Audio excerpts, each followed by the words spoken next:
It's all threaded together. জীবন আর মৃত্যু যদি পাশাপাশি হাঁটে তাহলে তাদের মাঝখানের রাস্তাটা দেখতে কেমন?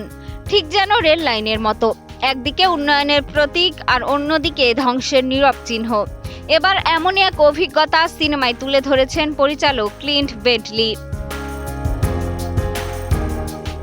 ট্রেন ড্রিমস নামের সিনেমাটি তৈরি হয়েছে ডেনিস জনসনের একই নামের উপন্যাসিকা অবলম্বনে, যেখানে দেখানো হয়েছে 20 শতকে আমেরিকায় বিস্তৃত হওয়া রেল লাইন মানুষকে কাছাকাছি এনেছে, তবে নিঃশব্দে বদলে দিয়েছে প্রকৃতির চেহারাও।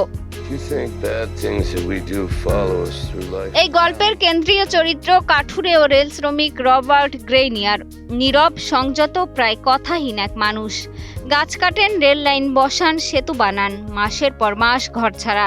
এই চরিত্রে অনবদ্য অভিনয় করেছেন জোয়েল এডগারটন। টানা তৃতীয়বার অর্জন করেছে দেশের সেরা সুপার ব্র্যান্ড স্বীকৃতি বসুন্ধরা টিস্যু। রবার্টের জীবনে আসে গ্ল্যাডিস, ধীরে ধীরে গড়ে ওঠে সম্পর্ক। গোধূলির আলোয় নদীর ধারে দাঁড়িয়ে পাথর সাজিয়ে তারা আঁকে ভবিষ্যৎ ঘরের নকশা। এই দৃশ্য যেন পুরো সিনেমার হৃদয়। এখানেই সিনেমাটি হয়ে ওঠে টেরেন্স ম্যালিকের ডেইজ অফ হিভেনের মতো কবিতা।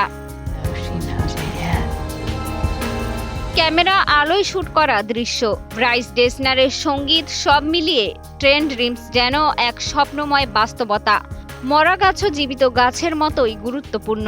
সিনেমার শেষ দিকের এমন সংলাপ যেন বাড়িয়েছে দ্বিগুণ ভালো লাগা, যা গেঁথে থাকবে দর্শকের হৃদয়ে। মিষ্টি খাতুন, কালের কণ্ঠ।